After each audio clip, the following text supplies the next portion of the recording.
Bringing the light from the side, it really shows the sculpture of the hood.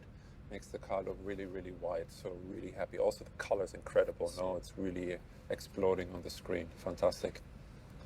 Hey guys, we are here in the studios to create some assets for our new baby, the Granturismo. Some video, photo assets. And since we have the car here, let's get up and take a look together. As you know, the Granturismo is not just a nameplate for us, it's actually the philosophy of our brand, bringing performance and luxury together. And that is really apparent in how we have designed the new Granturismo. So let's take a closer look. Before the invention of the Granturismo concept 75 years ago, a customer basically had to decide between a race car or a car for the road.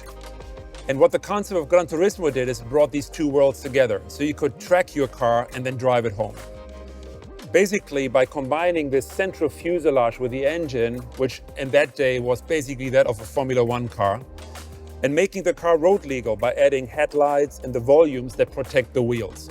And the F1 technology is still with us today. The Nettuno engine of the Granturismo, which comes from the MC20, is mid-car mounted and is utilizing Formula One technology. And that allows us to also, in this case, keep the center line of the car extremely low and allowing the flares, these muscles, to really stand out and create this beautiful sculpture. Now, sculpture combined with purity is extremely important for us because we're not designing cars for a 3-year lease contract. Our cars will go into your collection. They will go into a concours d'élégance, so they need to express visual longevity. And part of that pursuit of perfection is also to eliminate the cut line that we previously had here on the hood. And we're now moving over to the side to be almost invisible and creating this beautiful clamshell hood that in itself is an engineering masterpiece and belongs onto the wall of a museum to be appreciated as a sculpture.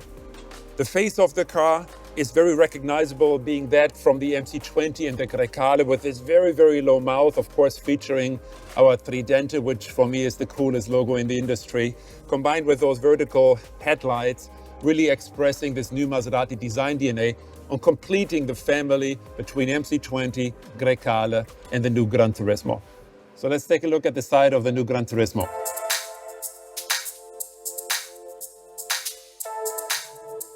You can really appreciate the clean construction and the amazing proportion. But believe me, clean construction, clean design is the most difficult thing for a designer because there's so many things in your way. You have to consider the glass drop. You have to consider the hinges of the door. You have to consider side impact. But still, with tight collaboration with the engineering team in Modena, we're able to create this very, very pure sculpture, the very pure fuselage design of the door and the rest of the car.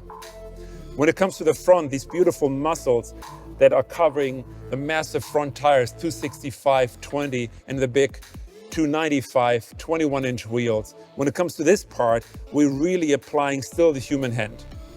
Yes, we're using lasers, we are digitizing, we're scanning, we're using data. But when it comes to such critical parts of the car that are so important to our design and DNA, we're still applying the touch of the human hand. But let's talk about proportion. Proportion is so important for Maserati and of course a car like the Granturismo. We were able to accomplish a magic dash-to-axle ratio. And this gets measured from the center of the front wheel to the cut line of the front door. This distance is what makes the proportion so magic. And we were able to achieve that together with the packaging engineers in Modena by putting the V6 behind the front axle, be able to create this beautiful long stretch sculpted hood. Now, at the same time, when it comes to the cabin, the challenge was to find space for 4 grown adults. We wanted at the same time to create something very intimate, something that looks very tight, very sporty. And the trick is, when you look at the central line here, that is actually quite high because it has to clear the head of the rear passengers.